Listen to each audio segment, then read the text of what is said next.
YouTube, Lynette here. I'm filming again after a bit of a gap. I'm feeling motivated to film for you this afternoon because during the month of September I have set myself a TBR.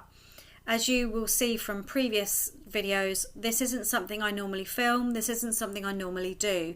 I struggle to keep myself to TBRs because I'm very much a mood reader. So what I want to read at the beginning of the month is not what I want to read in the middle and end of the month, typically. September is different for me though. I am in the process of buying my house and I'm waiting to exchange contracts and find out when we're going to complete. And as part of that, I have started packing already. And while I've been packing up my bookcases, I have found two of my books that I want to read but necessarily don't want to keep after I've moved house. And also I've been lent a book that also needs to go back to its owner after I've finished with it, because, and again, I want to get it read quickly and in September so that I can do that before I have to finish packing and move house. There isn't very much likelihood of items getting lost in the move because I'm only moving from here to my mum's and my family are going to help me move my belongings across. We live in the same town, so it's not very far at all.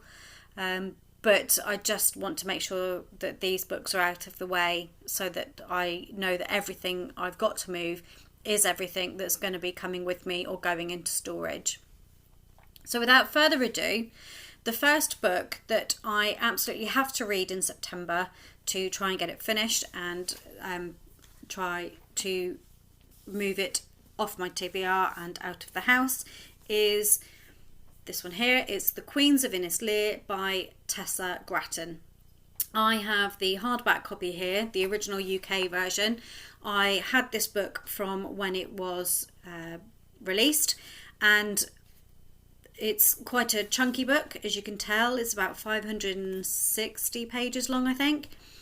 I have already started reading it. I did start reading it at the time I bought it. I got it in a book box, and I haven't made very good progress with it. I was intrigued by the story. I was intrigued by the title. The cover is gorgeous. It is a complete cover read for me.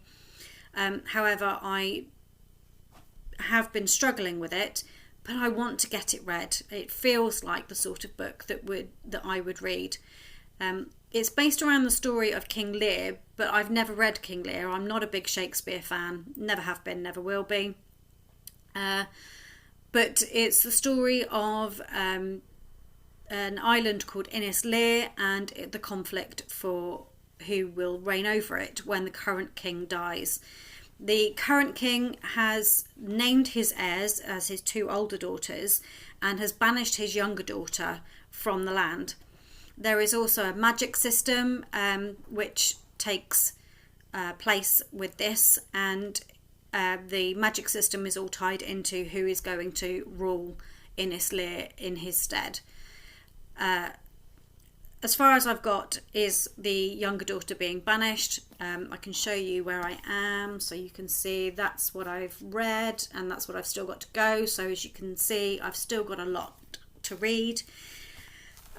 Luckily I have an ARC copy of this on my Kindle as well, so I can actually take this with me wherever I go and get a few lines read, a few pages read, and then just sync between the book version and the Kindle version so that I can pick up with one or the other as the need takes me.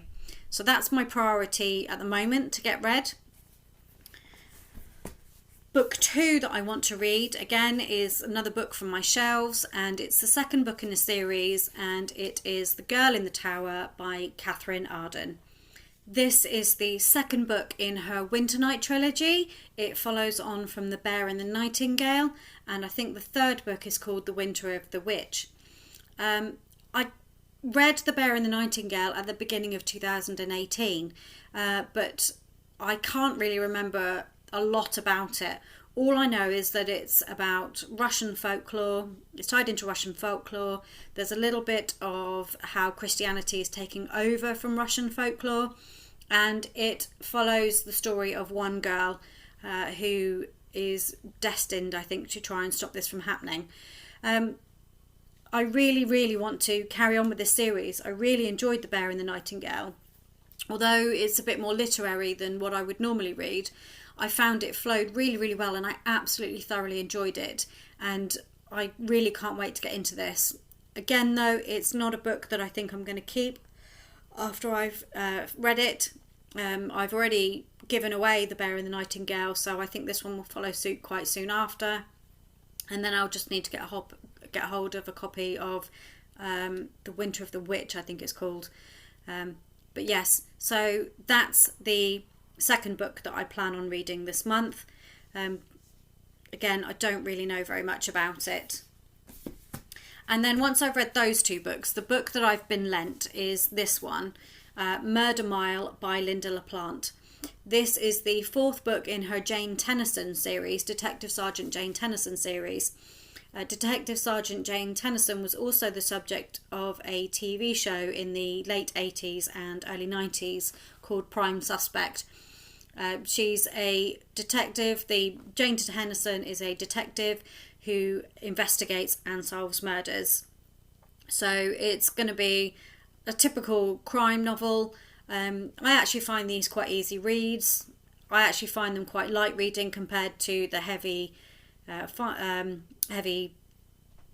fantasy books that I read.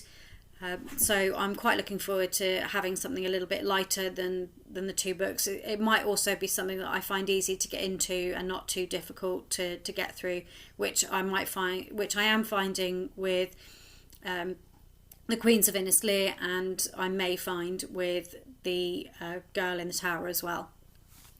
So those are my 3 must reads for this month. I've also got a release coming out by one of my favourite authors. That one is called Reveal, and it's by Kay Bromberg. It's the second book in a duology that she's written. She writes in the romance genre, and it's contemporary romance. It's about a couple who have had some conflict. There was a bit of conflict at the end of the book. It was left on a cliffhanger. And we are counting down the days until that's released on the 24th of September. So I can't wait for that one. I believe that there is also a book called Transforming Snow Ridge by Jessie Donovan coming out in September. I don't know the exact date, but again, that's a continuation of one of her Stonefire series. And I really, really enjoyed those books, and I'm really looking forward to knowing more about the Welsh clan of dragons that she's writing about in this book.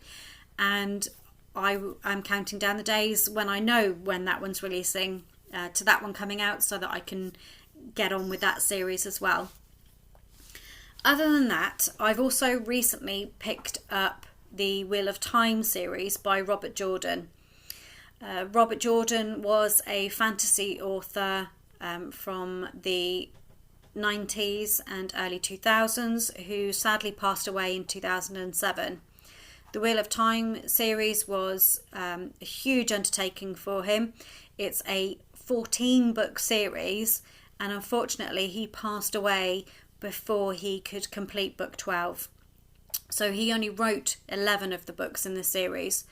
Brandon Sanderson, another big name in fantasy writing, took over the series and completed the series on behalf of the Jordan family and the Jordan estate, with their good wishes, because Robert Jordan had put a lot down in writing about what his plans were for the series so that it could be carried on. And I picked that up this past August. I actually picked up the book in July, but I read the majority of it in August and early September. We're about halfway through the month at the moment that I'm filming this. So if I finish all of those 3 books, also I've got the 2 romance novels that are coming out. I've also invested in these books as well. So book 2 of The Wheel of Time, The Great Hunt. Book 3 of The Wheel of Time, The Dragon Reborn. Book 4 of the Wheel of Time, The Shadow Rising, and book 5 of the Wheel of Time, The Fires of Heaven. I did originally start that series back in the very late 90s, very early 2000s, around about the time that book 6 was released. I discovered them in my local bookshop, and I breezed through the first 6 in the series, and then I had to wait for books 7, 8 and 9 to be released. And at that time, very few publishers, if any publishers at all, released books in hardback and paperback at the same time. So I had to wait for the paperbacks to be released, because I don't like to collect a series in hardback if I don't have it completed in hardback. And at that time, eBay wasn't a big thing. You know, you didn't, if you had a book that you wanted to collect, you had to find them yourself. You had to scour secondhand bookshops yourself to find them. So if I picked up a book in paperback, I carried it on in paperback. The middle of the series, kind of books 8 and 9, and I've been told 10 and possibly 11, are quite slow books. Not a lot happens, and I found that unfortunately for me it was too slow, and I lost interest because of the time between releases and because of how slow the books were. So I gave up halfway through book 9, and recently there's been a lot of chatter about it.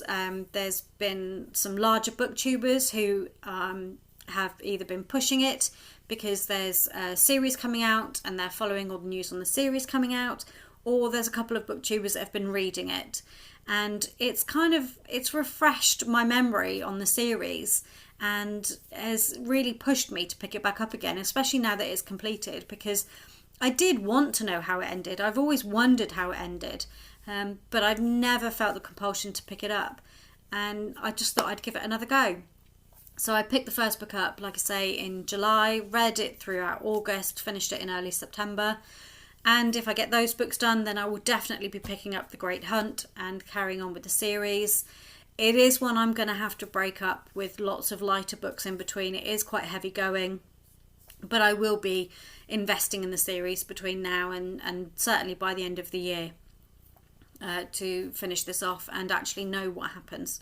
So no spoilers in the comments below, please. So that's my reading plans for September. I will try and keep you all updated.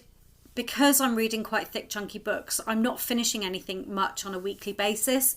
So I'm not going to do a weekly wrap up at the moment. I will probably do something at the end of the month to wrap up what I've read in September for you. I may just be that you get a monthly wrap up for a while, especially while I'm reading such big, heavy books. And we'll see where we go from there. But hopefully I shall be filming a bit more often for you. So thank you all for watching, and I will see you all again soon. Bye.